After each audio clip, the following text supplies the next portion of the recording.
Hello, it's Nikki. Welcome back. I am delighted that you're here. Today I have a behind the scenes video for you, and I wanted to document the process of beta testing. I had lots of questions about it, not just from people who are in my community, like, oh, what you doing, what's happening, and you'll see a few of those lives in the next few weeks. But from the people who actually worked with me in that beta way, there was always a moment at the end of like, oh, why are you doing this, by the way? Why is this happening? So let me take you behind the scenes, and also let me give you 10 things that you can play around with and consider. And I'm not saying beta testing is for everybody, but hopefully there will be something in this video, in this episode, where you just say, oh, yes, I need to do that a little bit more. So, beta testing, where did it start? How did I know I needed to do it? So, in 2019 is when I started beta testing. It was around this time 4 years ago. I had a very little baby. This was pre-COVID. And I had recently been invited to do a panel chat with Stylist Magazine and NatWest. And I was there to talk about being a freelancer, being a personal brand, how you incorporate money conversations into that. And it was very interesting at the time. And just again, to go back to where I was kind of mentally and physically and spiritually and energetically, I was very tired at that time. I had just had a baby, and I was very much in that raw state when I think it's the same in life and in business and in new life and death, that sometimes there are moments where you feel very cracked open. And there's a part of you, maybe that's your sixth sense, your intuition, that is, it's fizzing. It's really feeling into what was happening. And I did this panel talk, and I had been in lots of conversations with various other things. And this phrase of speak up came up. And maybe it was because I just had a girl and previously I'd had a boy, and I just immediately felt like there was so much to say. There was so much that was not happening. And so I decided to pull together this course called Speak Up. And it felt a huge leap at that time to go from having a baby to being able to promote this like massive course and do a launch and things like that.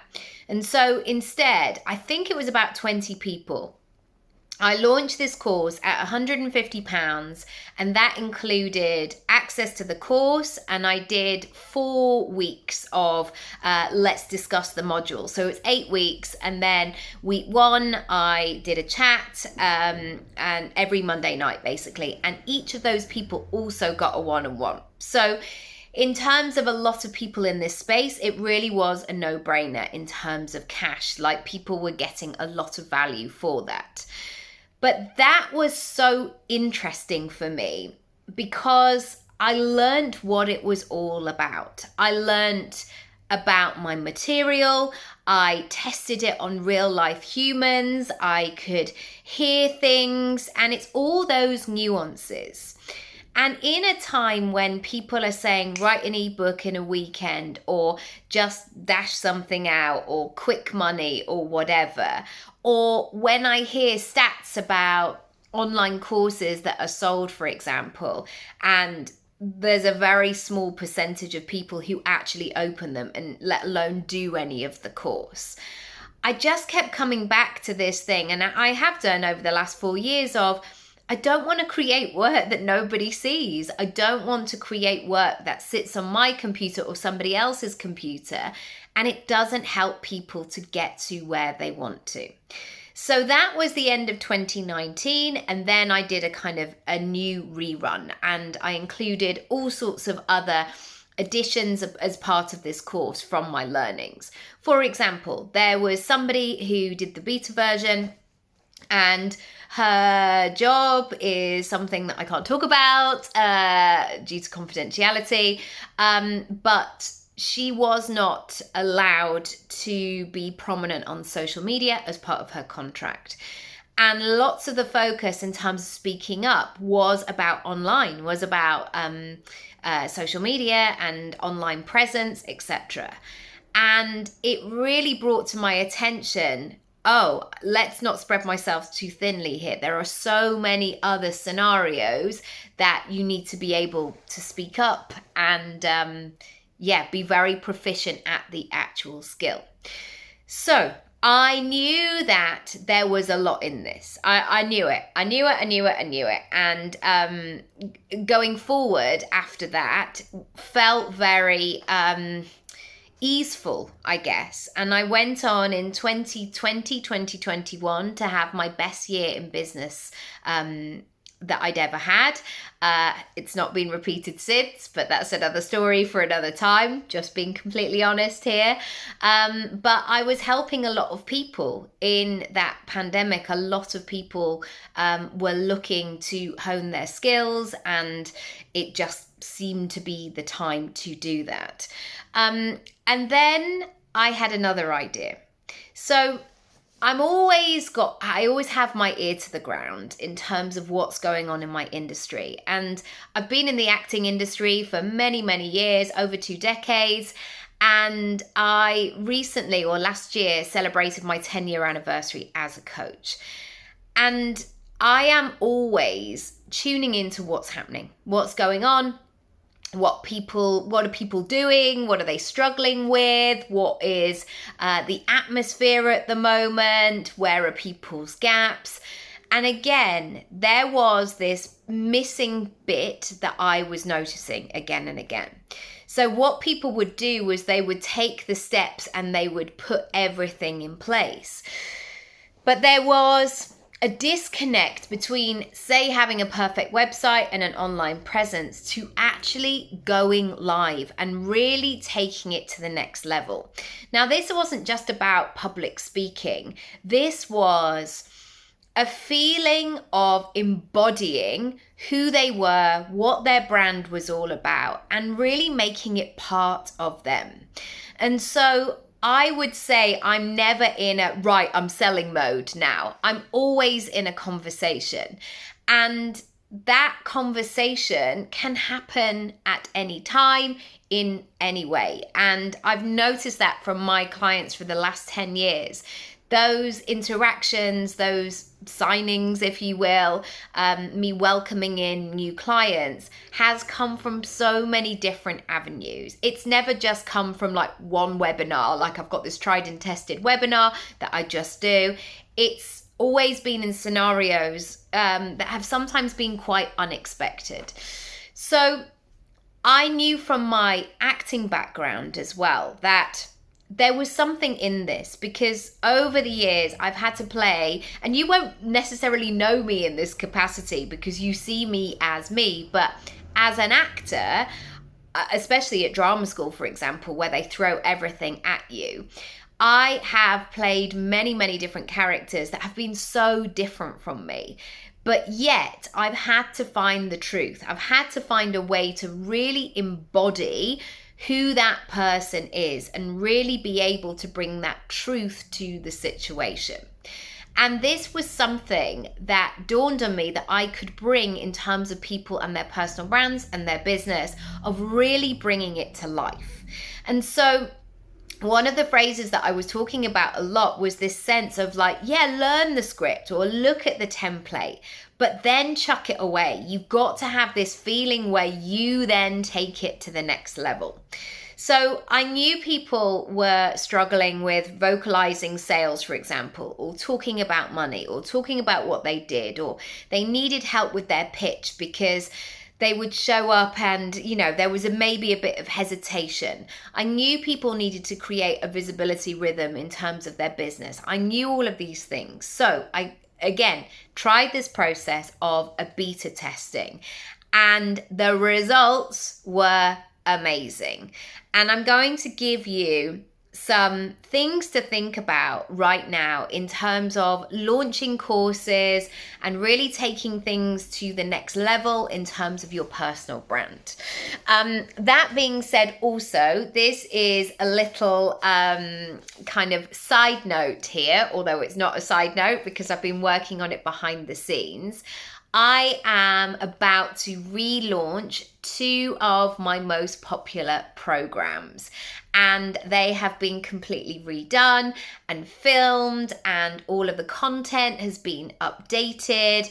I've gone into much more detail. They're much more comprehensive, and they are launching on the 2nd of October. So if you want to speak up, and if you want to work on your money stuff as well, these are 2 really great ones. It's also, they're both sharing these principles of designing and delivering as well. And these are 2 principles that I've been taking into my work. So yes, I can help you design it all, your packages or what you want to speak about, all those kind of heady stuff of online brand things. But I also want to get into the nitty-gritty of when you bring it to life. Again, you don't need another online course. You don't need to work with another person and just keep learning. You need to know how to implement it. So you can go over to the personal branding section of my website, check out what I'm doing. There are 3 different pricing options for each. I'm really excited. So yeah. Come and have a look. I would love that. Okay, 10 things. Number 1, you have to do it. And this is difficult in these times, and especially over the last 3 years when I think many of us have been burnt out. Many of us have not been able to see the wood for the trees. Many of us just want to do the simplest option. However, if you want the results, if you want the progression, you have to find a way to do it. So this notion of online courses is incredible. I love that anybody can learn anything from wherever they are in the world, and they can learn a skill or grow their experience or whatever it might be. But there are certain things that you have to actually do in order to get better or to hone that thing. For example, salsa dancing. If you want to improve your salsa dancing, yes, you could sit on your sofa and you could watch a tutorial. You could watch the footwork, you could break it down, you could learn, some arm stuff. But for most of us, in order to do salsa dancing in the traditional sense, you have to get it into your body and move with it. And that's when you notice things. Likewise, cooking things. You can watch how to make a Christmas dinner on Nigella or Jamie or whoever it might be at Christmas. But there's nothing like actually doing it for real, where you've got 5 pans on the go, something else in the oven, something's beeping, you're not sure why. Or my mum's favourite trick where she always leaves the peas in the microwave every single year. You don't know necessarily how to create that Christmas lunch until you actually do it, until you get it into your body. And so with Press Play, with this beta testing, I knew I needed to get right inside it and get real life people to test my principles. I knew I would be able to kind of make guesses or kind of predict what people wanted, but I didn't want to do that. Again, when I'm thinking about my next layer, my next chapter of work, I'm going in deep, and that's the work that I want to do. I've been doing it for too long just to do a bit of a scratchy surface thing. I'm not doing it. So, and it's not the way that I work anyway, in terms of the way that I do things for my business and my life. So yeah, number 1, you have to do it. Number 2, I still charged for it. Now, I think you should know this because sometimes when you do a beta version or you launch something, sometimes the temptation for many people is to heavily discount it or to do an introductory price or to give it away for free for the first week or whatever it might be. I knew ultimately this was about refinement. This was not about designing it. I didn't need a focus group of people to sit down. I didn't need their expertise to say, right, okay, what do we think should be in module 2 then? I knew that I had a concept and I really wanted to honor my own time, focus, energy, experience, and everything that I brought to the table within that instead of shrinking that.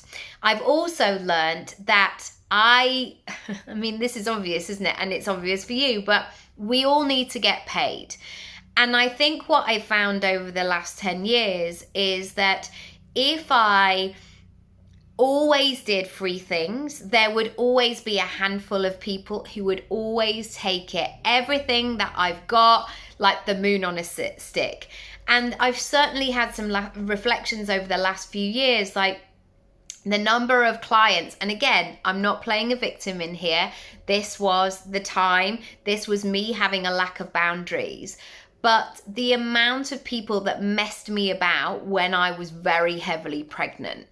And I look back on that and think, oh, I just would never do that to a pregnant person. I would understand, like if I had a commitment with them, I wouldn't just like stand them up if they'd made their way into town, you know, all of these sorts of things. And I've learned that as a business owner over time that I have to honor my time and my efforts, because if I don't, there will always be people who will take advantage of that. Yeah, I'm going to say it. There will always people who will get right stuck into that. And so if you're trying something out, make sure that you're being discerning about how you are distributing that, even if it's in its early stages. Number 3, excuse me. Okay, I really learned the power of a great first draft. When I was putting the sales page together, it really took me a long time to do it. And I was just going back and forward and I couldn't quite get it right. And I just got really frustrated with myself. And in the end, I had to give myself full permission that that was part of the process. I wasn't going to know exactly what it was because I wasn't there yet. I hadn't had people looking at it yet or being in conversation or asking questions, etc. And so getting to that point where it was a good solid first draft and putting it out there for feedback was so helpful. And remember, you can tweak as you go. This sense of like, right, okay, I've now done it. It's all perfect. Like we've got to this moment.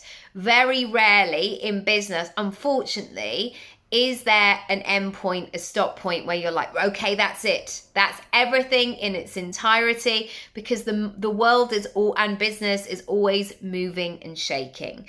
And so the power of a great first draft made me actually get it out there.